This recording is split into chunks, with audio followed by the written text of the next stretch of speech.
everybody, and welcome to our panel this evening on market makers in New York City as part of Climate Week 2011. I'd like to welcome you all here. My name is Nancy Anderson. I'm the Executive Director of the Sallan Foundation here in New York. Our mission is to advance useful knowledge for greener cities, and I hope that you will find this evening's panel part of advancing your useful knowledge for greener cities everywhere. I'd like to take this opportunity first to thank Brett Van Landenham and Michelle Wahomey, staff people here at the New York Academy of Sciences, who made this just glorious space available for us for this event. I'd also like to thank the staff of Climate and the organizers of Climate Week 2011 for inviting us to be part of this extraordinary week-long international gathering of some of the most important innovators and thinkers and political movers and shakers on the climate front anywhere on the planet. I'd also like to thank Michael Koch, the Director of Operations at the New York City Accelerator for a Clean and Renewable Economy, also known as New York City ACRE.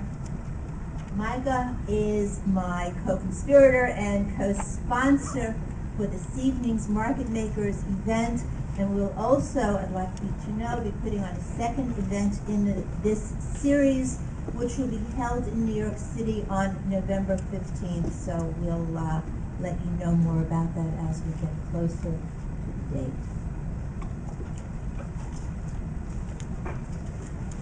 Advocates of growing a red, white, and blue-green economy that sprouts the jobs and the expertise a global economy wants are on the defensive today. After touring a Michigan plant that is busily churning out lithium-ion batteries, a New York Times reporter sniffed. As the country's jobless rate hovers above 9%, could this manufacturing revival be part of the answer to the jobs crisis? Or is it merely an expensive government bet on a lost cause? Well, my lens for looking at this evening's Climate Week panel sharply focuses the role of science and energy technology innovation in urban green economic growth. The Brookings Institute finds, quote, strong industry clusters boost Metro's growth performance in the clean economy. And as MIT President Susan Hockfield observes, quote, we can create networks of innovation joining lab research to new production processes and business models. And my question is, but are we? Since the US won't regulate or put a price on carbon, let's now see what we can do in the present moment. Today's New York Times spotlights a new $650 million private capital fund for undertaking energy efficiency upgrades of commercial buildings in Miami, Florida, and Sacramento, California. That is really exciting news, and it represents a real chunk of change that will help drive forward and help create the next generation, the scaled-up PACE bond program for energy efficiency on a large scale, and doing it, frankly, without a dollar or a dime from Washington, D.C. Today's news leads me to my final point in this green economy debate.